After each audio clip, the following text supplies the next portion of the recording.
Magandang araw sa inyong lahat.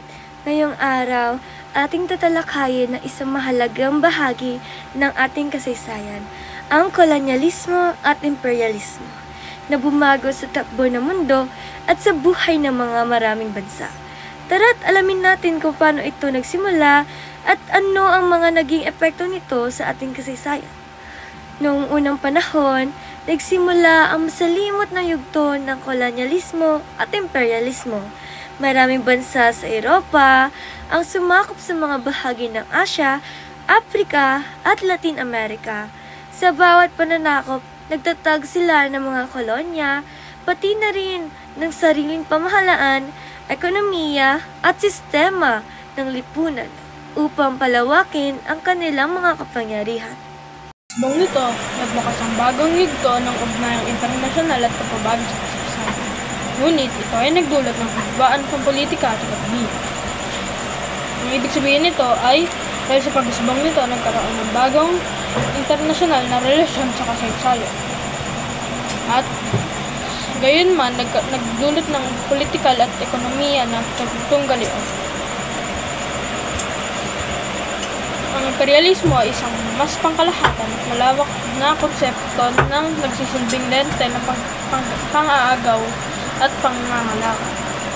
Ang ibig sabihin ng imperialismo ay isang batas o paraan ng pamamahala kung saan ang malalaki o makapangyarihan ng mga bansa ang naghahangad upang palawakin ang kanilang kapangyarihan sa pamamagitan ng pagsakop o paglulungsad ng mga pagtaban o kontrol na pangkabuhayan at pampolitika sa ibabaw ng mga bansa.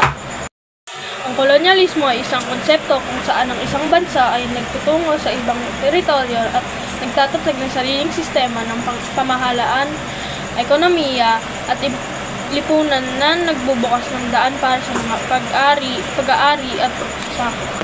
Ibig sabihin ng kolonyalismo ay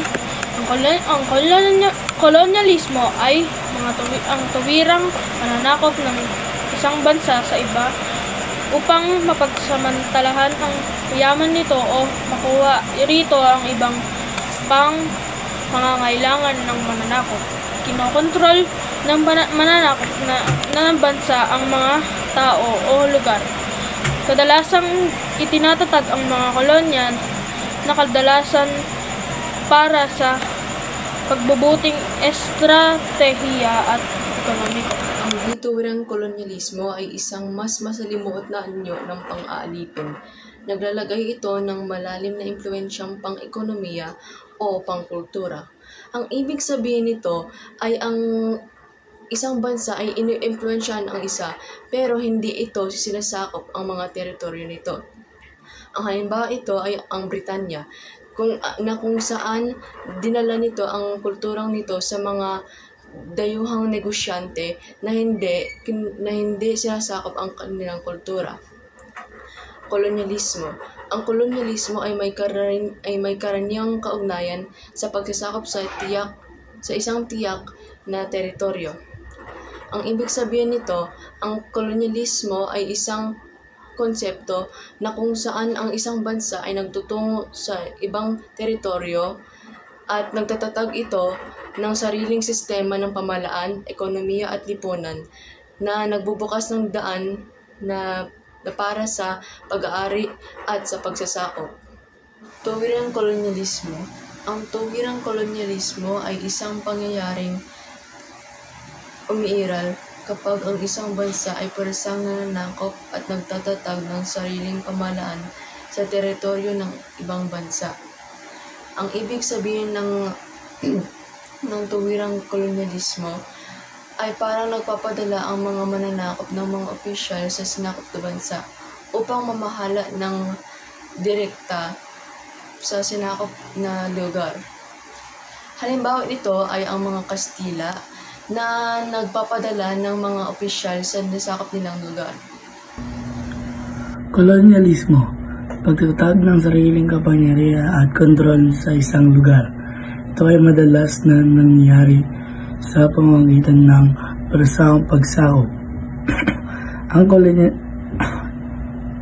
Ang kolonyalismo ay isang sistemang politikal at pang-ekonomiya kung saan isang makapangyarihang bansa ay sumasakop at namamahala sa isang mahina o maliit na bansa o teritoryo upang mapakinabang ang mga likas na yaman, kalakalan at paggawa nito. Sa madaling salita, ito ay paghahari ng isang bansa sa iba upang palawakin ang kanilang kapangyarihan at yaman.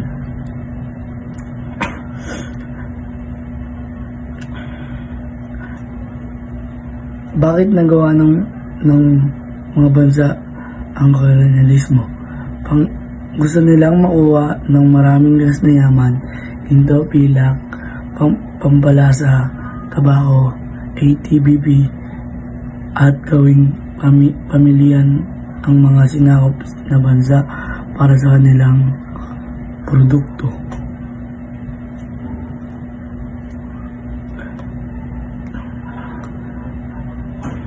Imperialismo.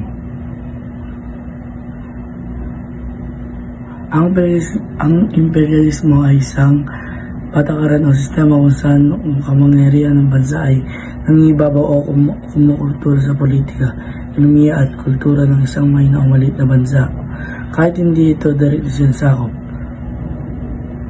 Bakit nagawa ng bansa ang imperialismo? Gusto nilang makahanap ng murang hilaw na martilyas, ginto, langis, goma, kahoy, ATBP, at bagong pamilahan para ibenta ang kanilang produkto.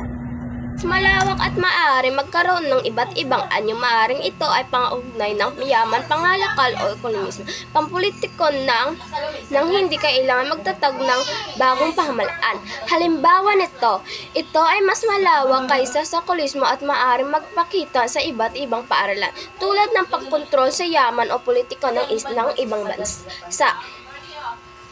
Maaring mangyari walang pagtatag sa kolismo. Maaring ito ay pamamalakal, ekonomiyang kolismo o pagsusulong ng sariling interes ng isang bansa. Halimbawa, maaring mangyari kahit walang kolismo ang isang bansa ay maaring magkaroon ng kapangyarihan sa pamamagitan ng ekonomiya o politismo. Ang tuwirang kolonyalismo ay nangyayari kapag isang bansa ay pumursahan ng sumakot at nagtatag ng sariling pamahalaan sa sinakop ng teritoryo. Halimbawa nito, ito ay kapag sinakop ng isang bansa ang isang pang bansa at nagtatag ng sarili nilang gobyerno nito. Halimbawa, pagtatag ng mga kolonya ng Espanya sa Latin America noong panahon ng kolonyalismo ng Europeo.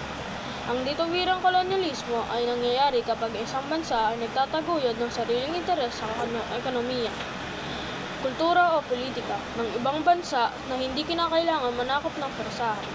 Halimbawa, ang Britanya ay nagtataguyod ng kanilang interes sa kalakalan at yaman ng Asya ng hindi persahang nananakop.